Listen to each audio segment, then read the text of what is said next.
আসসালামু আলাইকুম। বুখারী শরীফ হইতে হইতেছে উত্তমরূপে উযু করা উচিত। আব্দুল্লাহ ইবনে ওমর রাদিয়াল্লাহু বলিয়াছেন, উযুর সময় অঙ্গ প্রত্যঙ্গগুলিকে ময়লা ইত্যাদি হইতে পরিষ্কার করা উত্তম ও ভালোরূপে উযু করার মধ্যে শামিল। 110 নম্বর হাদিস উসামা রাদিয়াল্লাহু বর্ণনা করিয়াছেন, রাসূলুল্লাহ সাল্লাল্লাহু আলাইহি ওয়াসাল্লাম হজের দিন আরাফার ময়দান হইতে যখন রওনা হইলেন, রাস্তার এক স্থানে সওয়ারি হইতে নামিয়া পাহাড়ের এক বাঁকে যাইয়া প্রসাব করিলেন এবং তাড়াতাড়ি অল্প পানি দ্বারা উযু করিলেন। আমি তাহাকে উযুর পানি ঢালিয়া দিতেছিলাম। আমি আরজ করলাম, হুজুর, নামাজ পড়িবেন কি? তিনি বলিলেন, আমাদের স্থান সম্মুখে। এই বলিয়া পুনরায় সোয়ার হইয়া চলিলেন। মুজাদ্দেফের ময়দানে পৌঁছাইয়া খুব ভালোভাবে উযু করিলেন। তারপর একমত বলা হইলে মাগরিবের নামাজ আদায় করিলেন।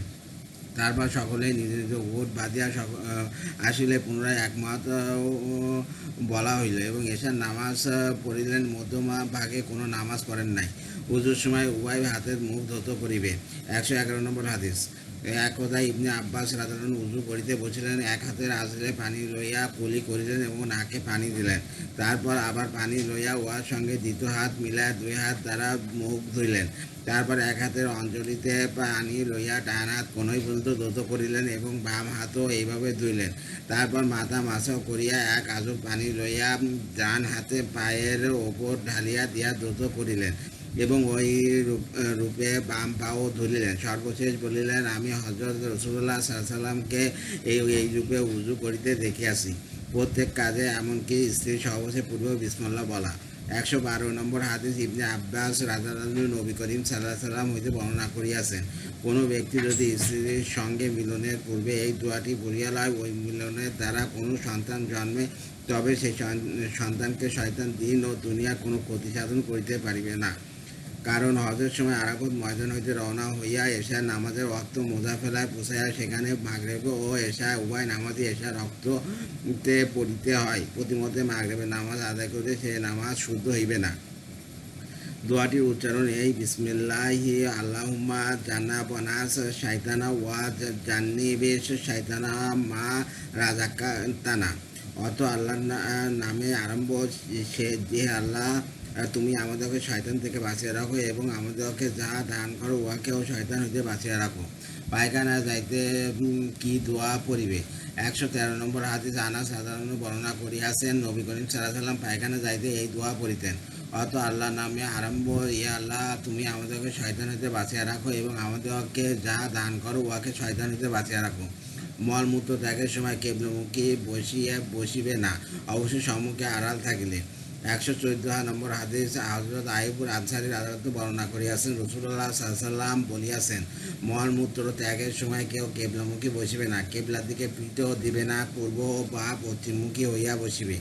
এই হাদিস বর্ণনাকারী আবু আইয়ুব আনসারী রাদিয়াল্লাহু বলেন, আমরা কয়েকজন মুসলমান একসময় সিরিয়া দেশে গেলাম। সিরিয়া তখন মুসলমান অধিকৃত দেশ ছিল না। সেখানে দেখিলাম সমুদায় পায়খানাগুলি কেবলামুখী করিয়া তৈরি করা হইয়াছে।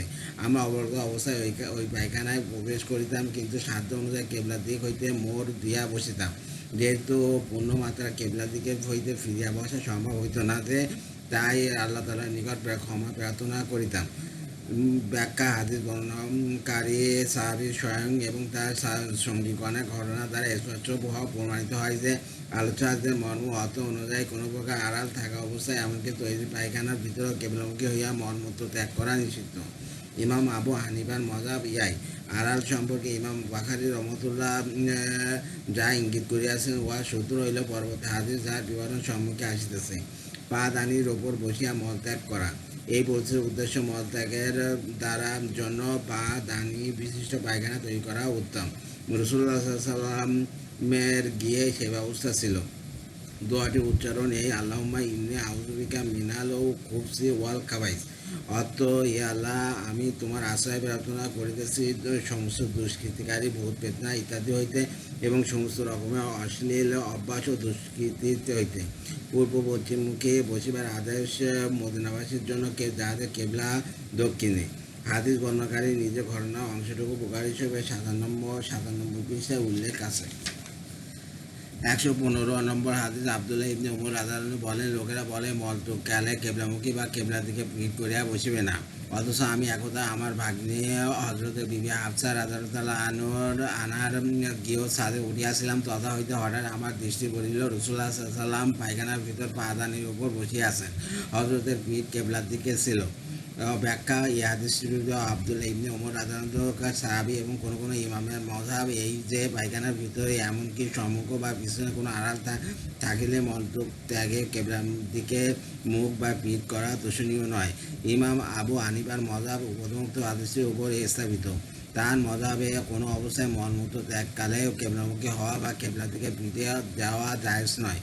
তিনি বলেন, 114 নম্বর হাদীসটি অতি সুস্পষ্ট এবং বিধানগত ঘোষণা স্বরূপ ব্যাপক আকারে মৌখিক উক্তি।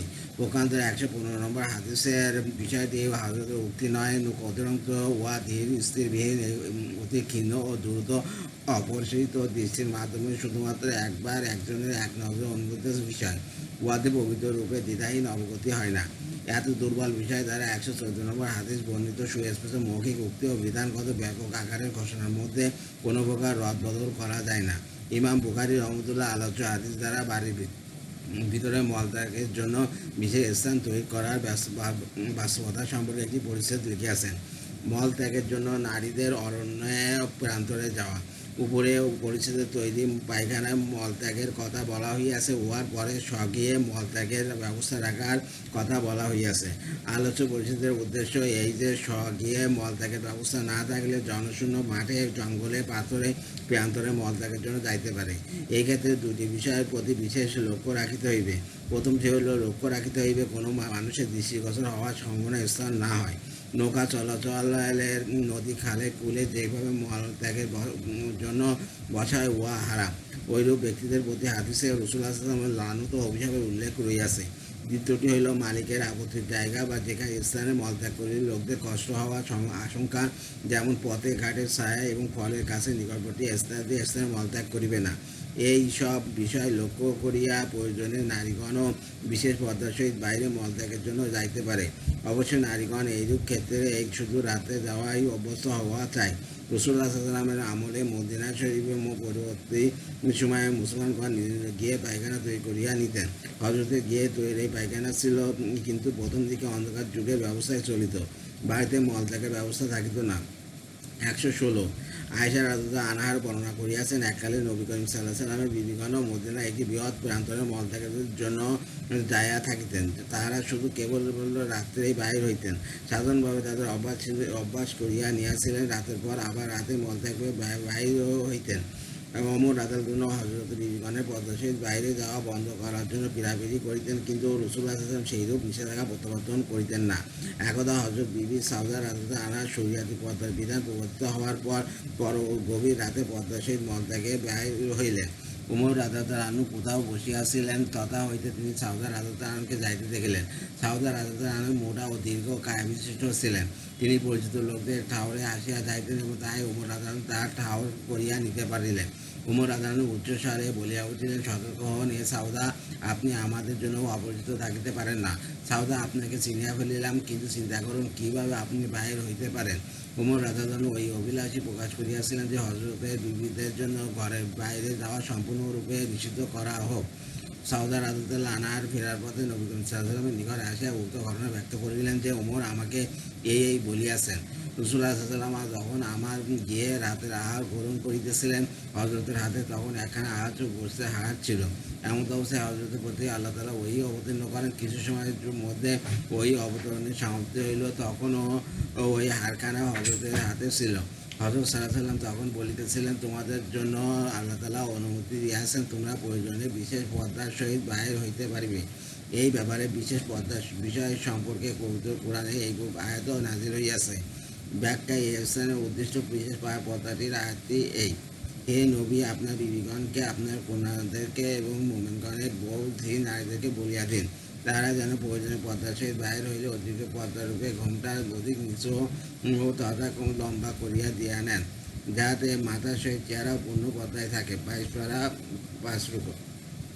পানি দ্বারা ইস্তেঞ্জা করা। 117 হাদিস হযরত আনাস সাধারণ বর্ণনা করিয়াছেন, রাসূলুল্লাহ সাল্লাল্লাহু আলাইহি ওয়াসাল্লাম যখনই মলমূত্র ত্যাগের জন্য বাহির হইতেন, আমি এবং আমার সঙ্গী আর একটি ছেলে হযরত স্নানের জন্য পানি লইয়া আসিতাম এবং সরু মাথা লোহা লাগানো একখানা লাঠিও নিয়ে আসিতাম। কারণ রাসূলুল্লাহ সাল্লাল্লাহু আলাইহি ওয়াসাল্লাম সাধারণত মূত্র ত্যাগের পর উযু করিয়া থাকিতেন এবং উযু করার পর তিনি নামাজ পড়িতেন এবং বাইরে নামাজ পড়াকালীন তিনি ওই লাঠিখানা সম্মুখে ছোতরা বা আড়াল স্বরূপ গাড়িয়া লইতেন। আল্লাহ হাফেজ।